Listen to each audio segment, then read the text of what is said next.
استيتي حدا كابشح زبهال فقري ماليسكا زيركبي حانت قوالن استيتي حدا خابشح مخانات فلطلو معكاني قالو مبزحت اجزي ابركبات نسحاب ترين التمت انتخونا قل اتحق ان يواقع كبهري سنة مقوارن كبرن دمسرتيو لومي حانت قوالن استيتي نمنتاي كوتا يتفلايان زلم الاخت زلوم نركب كان ابزل على بركزو تحو عسرت حمشتو وسنت تبعيت كنرينا إذا فيديو زي نوتهم بسنة أمراو مقد استراغاقوز وملكتات بمفلات نتن هيوات كازغيرو مرجع كتقبرك حق زكاي سلازيك سمودة تخاتاتولون مخانيات وطمناي مودة نتفتاتيوم نترك زيت كازغيرو اتقدام يلعلو خلو كن رئيس قبانا عبي بهري صنع سنة مقباري حانتو واقاز اللوا قوالا نستيتي اب هيواتا نتصرون صنع متكلات اللوا نكيزيو روحاوي نربحتات متكلات سنة مقباران أحلي فايتهبن سبي رأيا حدايا سنة مقبار مالت سب أب زيرو الوانقا تخكل نقر مقبار مالتي نسا أب كرم سب ترايزي كونت أول قاهوتاون كنعتن امنتنيا نمنتا يقدس خوين خطو خيت في اللي يزول مالأختي مخنياتو مسكم زي عينت قوالا نستيت زهنت زمدنا أب امناتن مرر دعنسل السرتيو ننوحي وانتصنح سلام زمولو يزخول حانتو واقا زلوا قوالا نستيتي سنة مقبارا أب تسب ذرعي الوان ترايز غير يكونن نسا كل جزي حقنيا متكلاويتنيا مسكم زي عين السب كتنبر كلخا دق أسخل الطرط عليه الوكان كلاي كبري نسا التقورة تكبراتا أتزارارو آخمون أبا كايدا زروشت أخبرون سرعتني إذي كملك عن العلي زعوي واقازلو بحري حانتي بخبرة تتفلت قوالا نسيتا أبزخون خونتات بصبغون بتحتنان تتزارب قالتا نسبات مقدع زي كونس نمهدات بعليم أبغزي شجر أبستحالة لخا خونتات كوا نبع على ترقاق بخبرة تحز إذا بتابعيزي نخبركم كاب تواصل كاب زيد اللي متحللاخ مسححبن يدحنو لسه واقعت فلتيا سلزخونت تحوت تقبار وين مركب وين مسحبي لا تخطل زي كنا من قدي أي تمرصن كبرز دلو قال نسيت أقول نسبع أخذهم لكلا نخبروا تسبعين نخبروا تركبن زعبي كبرت مالت أب كداون تطري زي كناس أب توشت أو سرعات كي زرعي حنت بخبرة تتفلت قال نسيت أب زخانة قطعمي تخكلني أنت حتى النانا يتسألن إذا بهرزي نركبكم كبزخانة عينس زيد اللي تواصقه ناس أيوطوه سالساي تخكل النت أبقالكي تسأني أب تقبار كدما تغطل مخان مالتي إذي أبركبات زيارة خبرن متأمانن زفتر عنده حقيب حانت واقاز اللو قال نستيتي لوم الزولتو صباح تغير يكونتن تقبارتا مسكالتا سلساني سب قولي لوكو كلان كأمناني خيل أب طبق وي أب حما معالتي نسا حانتيا سمعتها ويا الرأي بقولي لبقزي وكيناتاتا يغيرن زي متأمان دفطر الشجرات موزحات يجزي كاب زي إمان تقبارات يزمنشو تغكلنا زلو قال نستيتقن نركبكم لزبون سلامون تقورو حانتي كاب شحت بهالقوال نستيتي لسانان تقباراتان حدي أو جزي تقم كتقير زي كونس بصنعات أو قنقات هليا إذا سنة أمرو تأمانت نركبكم زي النقناق مسرت حبو رابعي تأمانت حانتو قال نستيتي بزي زخونة تركتو كلات المخانعين إذي أبركبكم زعبي بوتا زلو ملكيو نسا بزعبا خاوي بزعبا ركوكم ستانغرام يستر كم مسارح وكم مزاربة أي تقومرلون أو زي تهلو اللوان قوالان تخوين نسا نخبر خان نخوركم تحلويا تأمان ناس زي بالركب كم بيت عبحوز أستحنسي تأماني تقوال نستيتي نركبكم سلام من عرفتن تبو حانتي واقاز الله قوال نستيتي بزي زخانة تركتو كلات تخيليا نسا مستركات حلو أو زي تهلو اللوانون نخبر خات حلو إذي نايمة أمامنا معسكرو نخوركم ننوح زوزنعو حمشي أدمع زررب حساباتك بنصر نمقلات ترايزي كونس بقبو نمسمع زخيل كيلاتيو إذي أبركب زقاتو مساقامات مفتاح زحقزو كان دمسارهيو نسا كتزارب كاللخات سمعكايا مالسن مهاب تراي كونت انتصبه تردق كايلات سمعكا أب كندم مقلع ومرحاق زقات مساقام برتع ذات بالمقار المفتاح تتصعر حساباتان سمعتاتان بنصر بزي مفرح تقلص مبزحاتو يجزي الركبه زفرسو بت زي تبهل حسابات وي بزي ترادادو لجيجاي أدمع زرر زلو قال نستيتي إذا حدا غازي تقنصو حانتي واقا زلو قال نستيتي كسمعكا تخيليا ساقامات مزهلو بزتانا مفتاح تسعر مبر بمرحق يتفتحن إذي ركوكم تعين خون زقورك عند مسارهيو شارشاي توفاي نتنع بيت حانتو قال نستيتي نقز رأسان محياش بمويا وخانو بولقاو بركي نختعب بزلو دلية تنسعاتني نسا أو تطفل تطراي دواي تولد حدش قلت نمهارنا عالم بصفحين مردات تسعر نسا نقزر أساط رايزي كوننا عخا نخبركم منا بزبالة صبركن مبصح تدلي حانتي بعبية تأمن قوالة نستيتي أقولنها خطول خلا نعاخون كيف تخاتعبي نركوكم كم معباي نمدك أسدي الساقاقر كل جزي هي وكينو كنبر حقزو حانتي كابشحت بهالقوالة نستيتي دوي لاي ترين نقزع رأسان نركوكم كتم عبل تسعر مسكم زي عين السبك نبرك اللخا نابزبالة أبركتات مسقار تدرخ شاعي تحتنا بعواتاتكي وي بعامتاتكي تمالو تخون مبر بتعبس زي تكام مخاني إذا بهر زي نحانت قوالة نستيتي بوشت أو منفسات زيادة نخط سحابي قبرا تحت النازل الله قوالة نستيتي كابزوخانة سوي كابزوخانة قناتا نغط مهار دلوتيا نمسقانا تتصبي كونتن نسات قورو سناي تقبر بتفتر أو تصباق النتنبر مسقنا وي كبرتات مركابي لاي تقورن تحتنا أبركب معارن سلام تمولو مخنياتو جيجا مزلو بقليلي كرتخت حتى وي كتقبل تخيل ولاكو بزحات عواتات انتهلو حانت واقاز الله قوالة نستيتي تحتنا تري إذا بهر زي نروكوكم كاب كركر يدحنو مخنياتو جيجا مزلو بقليلو كتردو تخيل يعني شامناي سمعتو بقعت حانتو قوالة نستيتي نها قزا رأسا سمعتات كتفلتن كتقاطاطرن كمو وناي كالوت سمعتات كتردان كتنتن تخلو لخيلتي أب جزي صعوق سمعت كم ندروي تنكت بسمعت تجزعت كيكونات بمستوعل تنقصقص نسا انتاي كم تسمع كاب بمرداء أب جزي شجركا بتخكل كتسمع عنعك تخيل إذا خلت زي أمونغو خلوت تخم زلو ناي سمعت قدب بفرصو ركوكم بزي تسلن معبعتن نخقص لي خيل انتي واقا زلو قالة نستيتي سمعتات قاطعتر ناي كالوت كأترداء إذي كأتركبكم ننوح زيتنوان ناي سمعت مكراون مرردان فتر تاشعي رئيسة عمانت حانتو قالة نستيتي بعمان بواقعن التأمان مخاناي إذي كمل كعوي كاب قدما وطبعان العلي نوشت أوصل الناس قلت والساني تبايو نسا واقع أسلت فلت كاب آلتها ورئيتاتات ويكاب استفالا لي قدما وطلواتات بقولو لي تسبرن نرأسها تخبرن تأمان نسلا زخانات أو سانتات تصنع رأسة عمان نزولو قالة نستيتي نركوكم كاب تلاوات سمعتات عدحنا نامن ورنا ترقاتن تمرحو حانت كاب شحت بهالقوالة نستيتي بعغمات أماني قدما وطلواتات بقولو لي تسألوان بس كم زيز بلد سبتو اللي خلقها ركبكم كاب زخانة عين الزيد اللي متحلخ يدحن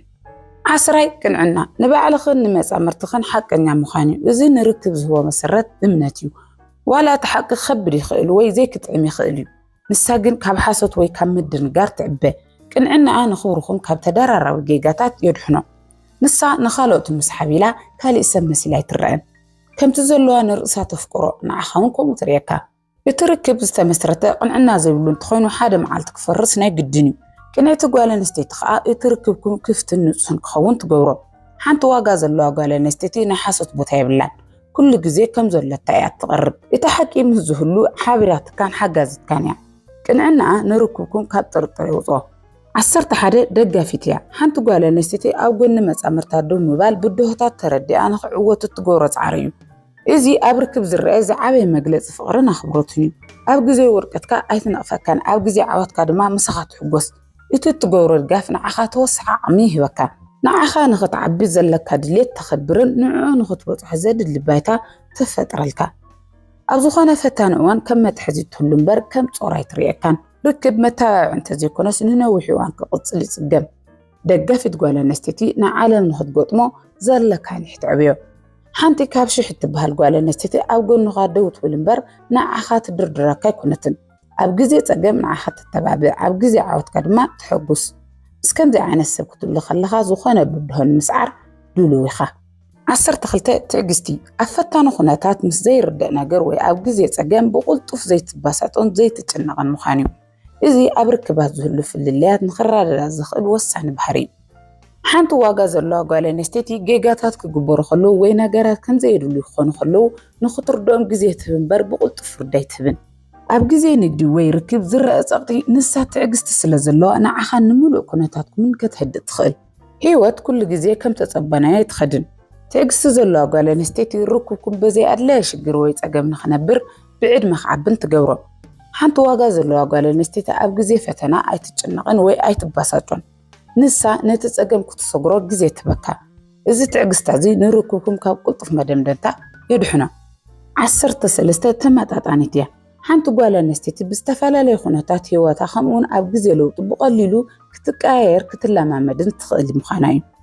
هوات كل جزي تصبغي كونتن حدش فتناتات كما تخلو تماتاتانيت قوالا نستيتي تسفاخي ورطات نتحدش كونتات تلا معمدو ካብ ደገ ዝመጽእ ጠቕጢ ከም ስራሕ ገንዘብ ማሕበራዊ ፀገማት ርክብኩም ዝፈታትኖ ንሳ ምስቲ ኩነታት ብምልማድ ርክብኩም ንኸይፈርስ ትፅዕር ዘይትለዋወጥ ሰብ ኣብ ግዜ ፀገም ትስበር እያ ተመጣጣኒት ዝኾነት ጓል ኣንስተይቲ ግና ከም ተውሊ ኣብ ዝኾነ ከባቢ ብጽንዓት ክትቅጽል ትኽእል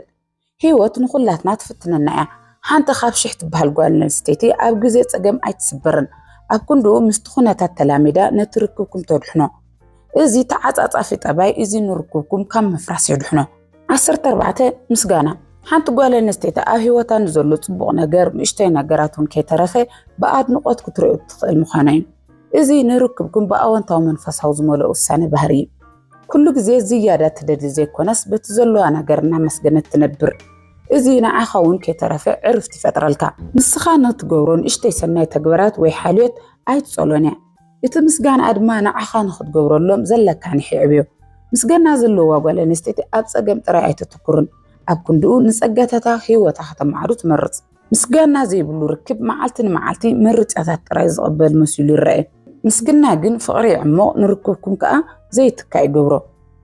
ሓንቲ ካብ ሽሕ ትበሃል ጓል ኣንስተይቲ በቲ ዘለዋ ንኽትሕጎስ ትኽእል እያ ንንእሽተይ ተግባራትካ ንኽተመስግን ከላ ንኽብርኩም ብኣወንታዊ መንፈስ ትመልኦ ምስጋና ንዓኻ ንኽትሓሊ ዘለካ ድሌት ይዕብዮ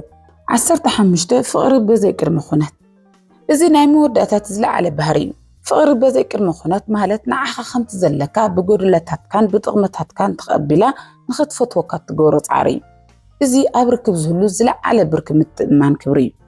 ፍቕሪ በዘይ ቅድመ ኩነት ኣብ ሰናይ መዓልቲ ጥራይ ዘይኮነስ ኣብ ግዜ መከራን ፀበባን ኣብ ጎንኻ ትህሉ እያ ሰብ ኣብ ህይወቱ ብዙሕ ለውጢ ይገብር ብዙሕ ግዜ ይወድቕን ይትስእን ከምዚ ዝኣመሰለት ጓል ኣንስተይቲ ክትህሉ ከላ እቲ ርክብኩም ዓንዲ ሕቑኡ በርቱዕን ጽኑዕን ይኸውን እዚ ፍቕሪ እዚዩ ንርክብኩም ካብ ሽሕ ሓደ ዝገብሮ ሓንቲ ካብ ሽሕ ዝኾነት ጓል ኣንስተይቲ ንዓኻ ትፈትወካን ንምርጫታትካ ወይ ንዓወታትካ ጥራይ ዘይኮነስ ንዓኻ ምዃንካ ስለ ትፈትወካ እያ ኣብ ግዜ ፀገም ክትገድፈካ ኣይትሓስብን እዚ ዓይነት ፍቕሪ ንርክብኩም ንዘለዓለም ዘጽንዖ እዞም 15 ጠባያት ብሓባር ክርአዩ ከለዉ ንሓንቲ ጓል ኣንስተይቲ ካብተን ካልኦት ዝፈልዩዋ ክብርታት እዮም እዚ ቪድዮ እዚ ንብዙሓት ሰባት ኣገዳሲ ትምህርቲ ክህብ ተስፋ ገብር እዞም 15 ባህርያት ዘለዋ ጓል ኣንስተይቲ ንርክብኩም ንዘለዓለማዊ ትቕይሮ ብሓቂ ዋጋ ዘለዋ ጓል ኣንስተይቲ ብምንታይ ትፍለጥ ኣብ ህይወትካ ክትረኸባ ዘለካ ጓል ኣንስተይቲ እዞም 15 ምልክታት ኣለዋ ድዩ ነቲ ዝደለኻ ይረክብ ንምህናፅ እዞም 15 ባህርያት እዚኦም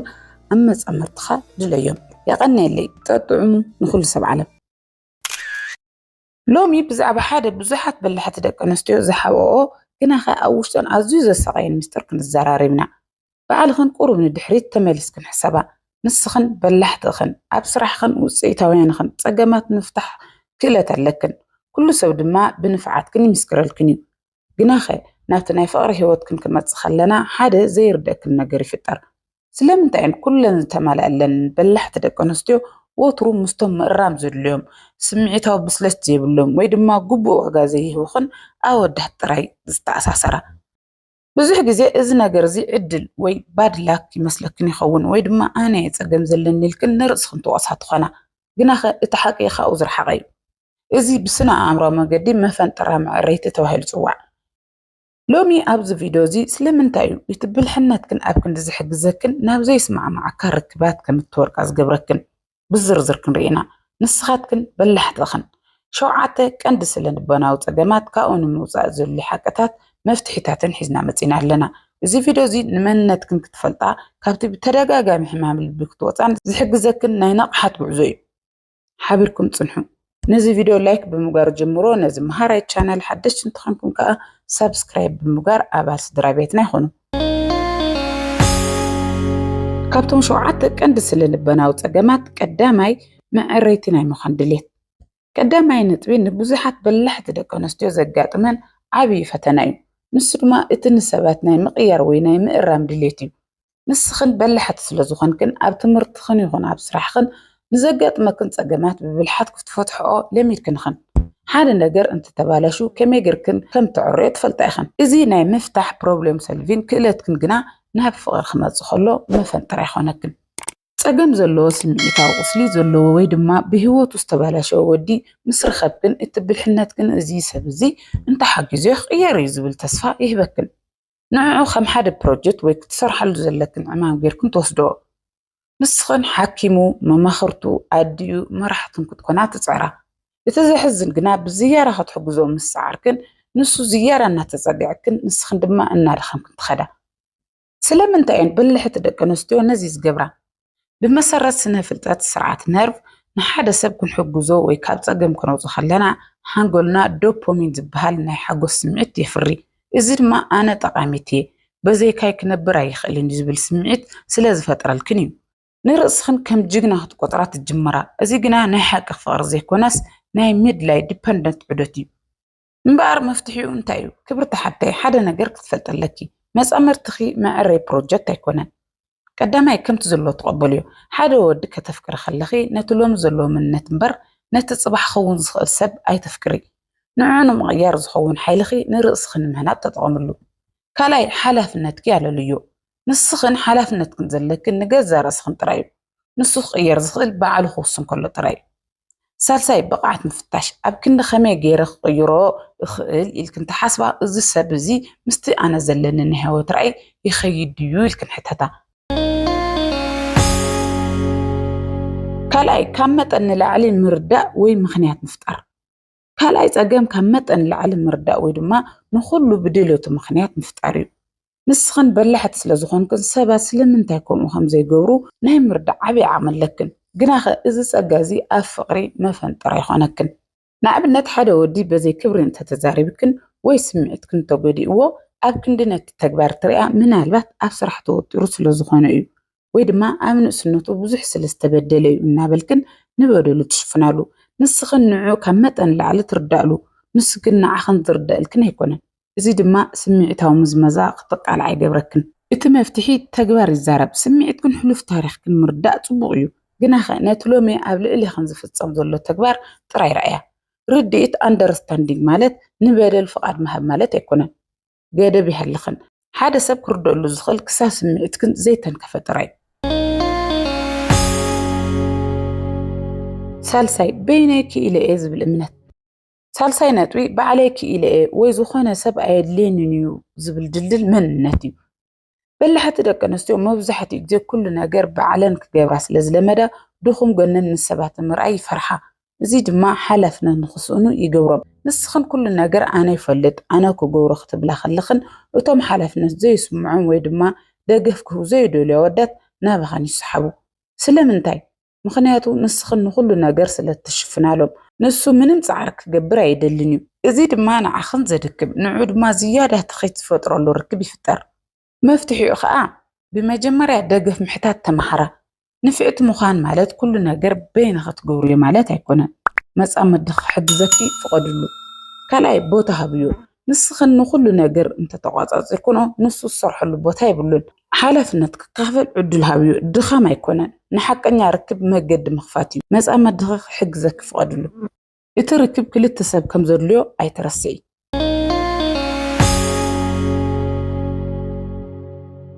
ራብዓይ መንነትክን ምስ ፈትሓት ፀገማት ምትእስሳር እዚ ነጥብ እዚ ርእሲ ክብረትክን ምስቲ ንሰባት እትህቦ ሓገዝ ወይ እተምፅኦ ፍታሕ ጥራይ ከተተኣሳስሮ ከለኽን እዩ ንስኽን በላሕቲ ስለ ዝኾንክን ሰባት ንፍዕቲ ደጋፊት ወይ ፈትሓት ፀገም ኢሎም ክምስክሩልክን ትደልያ እዚ ድማ ካብ መጠን ንላዕሊ ንሰባት ክትሕግዛን ክትፅግናን ክትብላ ከለኽን መንነትክን ኣብኡ ከም ዝጥሕል ይገብሮ ንስኽን ብባህርኽን መፍትሒ ስለ ዝኾንክን ኣብ ሂወትክን ፀገም ክትረኽባ ከለኽን እዩ ዓቕምኽን ዝውጠን እቲ ዝሕዝን ግን ነቲ ዝተዋህበክን እዚ ኣብ ፍቕሪ ክትጥቀማሉ ከለኽን እዩ ሓደ ፀገም ዘለዎ ወዲ ክትረኽባ ከለኽን ከም ሓደ ዓብዪ ፕሮጀክት ጌርክን ትወስድኦ ንዑ ክትቅይርኦ ክትዕርዮ ወይ ክትዓውትኦ ክትፅዕራ ከለኽን ሓቀኛ ትርጉም ዘለዎ ስራሕ ትሰርሓ ዘለኽን ኮይኑ ይስማዓክን ንምንታይ እዩ ዝኸውን እቲ ሓቂ ግና ፍቕሪ ማለት ፕሮጀክት ኣይኮነን ንስኽን ንዑ ክትቅይራ ክትቃላሳ ከለኽን ንርእስኽን ትርስዓ መንነትክን ኣብኡ ከም ዝጥሕል ይገብሮ ንስኽን ብባህርኽን መፍትሒ ስለ ዝኾንክን ኣብ ሂወትክን ፀገም ክትረኽባ ከለኽን ንሱ ድማ ኣብ ክንዲ መፃመድኺ ተማሃራይኪ ወይ ሕሙምኪ ይኸውን እዚ ዝኸውን ዘሎ ድማ በዘይቲ ንሰባት እትህቦ ደገፍን ንርእስኽን ከም እኹል ጌርክን ስለዘይትርአያ እዩ ሓገዝ እንተዘይገረ መን ይፈትወኒ ወይስ እንታይ ጠቕመይ ዝብል ስውር ፍርሒ ክህልወክን ይኽእል እቲ መፍትሒ ግን ብመጀመርታ መንነትክን ፍለጣ ንስኽን ካብቲ ንሰብ እትህቦ ደገፍ ንላዕሊ ኢኽን በዘይ ዋላ ሓንቲ ምፅጋን እውን ክትፍቀራ ዝግብአክን ክቡራት ምዃንክን እመና ካልኣይ መጻ መድኽንበር ፕሮጀክት ኣይትምረጺ ንስኽን መጻ መድኽን ክትመርጻ ኸለኽን ኣቐዲሙ ዝተደለወ ብስለት ዘለዎ ሰብ ምረጻ እምበር ክትሃንጾ ክትዕርዮ ጥራ ኣካል ኣይትምረጻ ምኽንያቱ ንስኽን ሰበይቱ እምበር ኣዲኡ ወይ ሳይኮሎጂስት ናቱ ክትኮና ኣይግብአክንን ሓምሻይ ኩሉ ነገር ናይ ምቁጻር ድሌት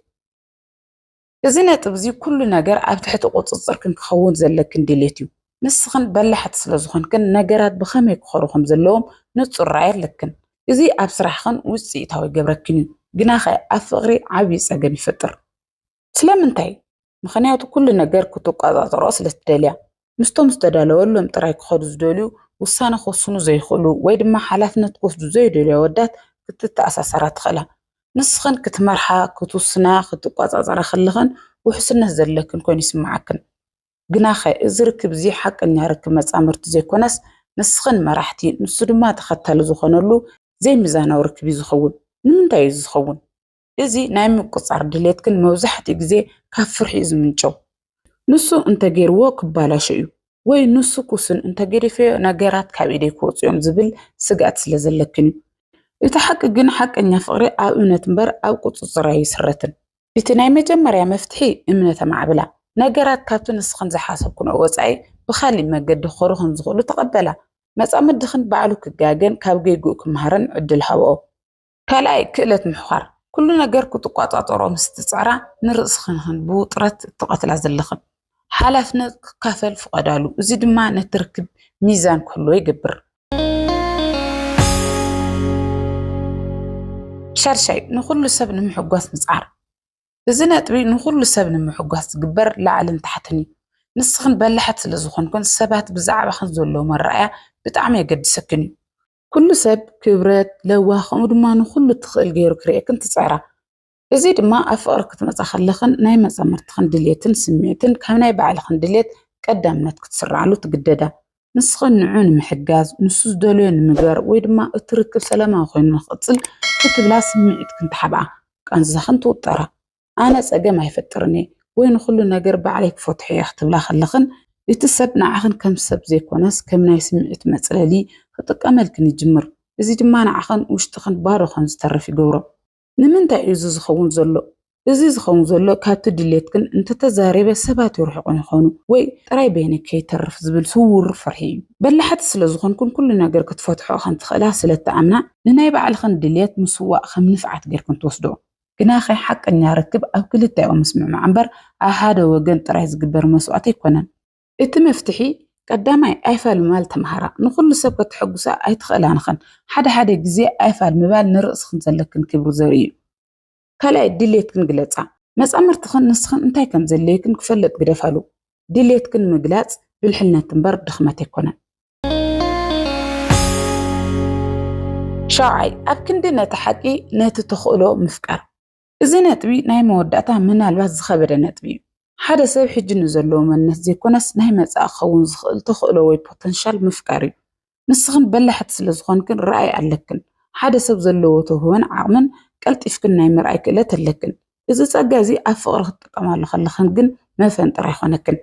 ሓደ ሰብ ብዙሕ ድኽመታት እናሃለዎ ንስኽን ግን እንተደኣ ሓጊዘዮ እኮ ከምዚ ክኸውን ይኽእል እዩ ወይ ፍቕሪ እንተሂበዮ እኮ ክቕየር ይኽእል እዩ ኢልክን ተሓስባ ብሓፂሩ ንስኻትክን ነቲ ኣእምሮኽን ዝሰኣለክን ፅቡቕ ስእሊ ናትኡኽን ተፍቅራ ዘለኽን እምበር ነቲ ሕጂ ቅድሚኹም ዘሎ ሓላፍነት ዘይወስድ ቃንዛ ዝህበኩም ዘሎ ሰብ ኣይኮንክንን ንምንታይ እዚ ዝኸውን እዚ ዝኸውን ዘሎ ንስኽን ንኹሉ ነገር ምፅጋን ስለትፈትዎ እዩ ሓደ ቀዲሙ ዝተደለወ ብሱል ሰብ ክትረኽባ ከለኽን ዝስራሓሉ ፕሮጀክት ስለዘይብልክን ህዱእ ክትብላ ኣይትኽእላን ግና ኸ ተኽእሎ ወይ ፖተንሻል ማለት ናይ ገና ዘይተጨበጠ ሓሳብ እዩ ሓደ ሰብ ክቕየር ዝኽእል ባዕሉ ክወስን ከሎ ጥራይ መፍትሒኡ ከዓ ቀዳማይ ነቲ ህሉ ሓቂ እመና ሓደ ሰብ ሎሚ ንዓኽን ዝሕዘክን ዘሎ ኣግባብ እቲ ሓቀኛ መንነት እዩ ኣብቲ ክኸውን ይኽእል እዩ ዝብል ትምኒት ክንተመርኩስክን ሂወትክን ኣይተጥፋኣ ካልኣይ ዝምጥነክን ሰብ ምረፃ ንስኽን ኣቐዲሙ ንፍዓት በላሕትንኽን ስለዚ ዝምጥነክን ቀዲሙ በፂሑ ዘሎ ስምዒታዊ ብስለት ዘለዎ መፃምርቲ እምበር ክትሃንፅኦ ትፅዕራ ጥራ ኣካል ኣይትድለያ ክብርቲ ሓተይ እዚ ኩሉ ዝበልናዮ ነጥብታት ንዓኽን ምውቃስ ዘይኮነስ ነቲ ዘለኪ ዓብዪ ዓቕምን ብልሕን ብትኽክለኛ መንገዲ ንኽትጥቀመሉ ንምሕጋዝ እዩ በላሕን ንፍዕትን ምዃንኪ ፀጋ እዩ ግናኸ እዚ ፀጋ እዚ ንዓኺ ዝምጥን ዝኽብርን ዝድግፍን ርክብ ንኽትሃንፅሕ ክሕግዘክ እምበር ጾር ናይ ካልኦት ሰባት ንኽትሽከሚ መንገዲ ክኸውን የብሉን ዘክሪ ሓቀኛ ፍቅሪ ማለት ንሓደ ሰብ ምፅጋን ዘይኮነስ ምስቲ ንዓኺ ዝምጥን ብስለት ዘለዎ ሰብ ብሓባር ምዕባይ ማለት እዩ ዋላ ሓንቲ ነገር ክትውስኺ ወይ ክትቅይር ከይደለኺ ክትፍቀር ይግባእክ እዩ እዚ ቪድዮ እዚ ጠቃሚ ኮይኑ እንተረኺብክዮ ነተን ከማኺ ዘለዋ በላሕቲ ኣዕርኽትኺ ኣካፍልየን ኣብ ኮመንት ከዓ ካብዞም 7 ነጥብታት ንዓኺ ዝያዳ ዝተንከፈከ ኣየና እዩ ኣካፍለና ብምክታልኩም የቀኒየልና ኣብ ዝቕፅል ቪድዮ ክሳብ ንራኸብ ሰላም ኩኑ ጠጥዑሙ ንኹሉ ሰብ ዓለም ቻው ቻው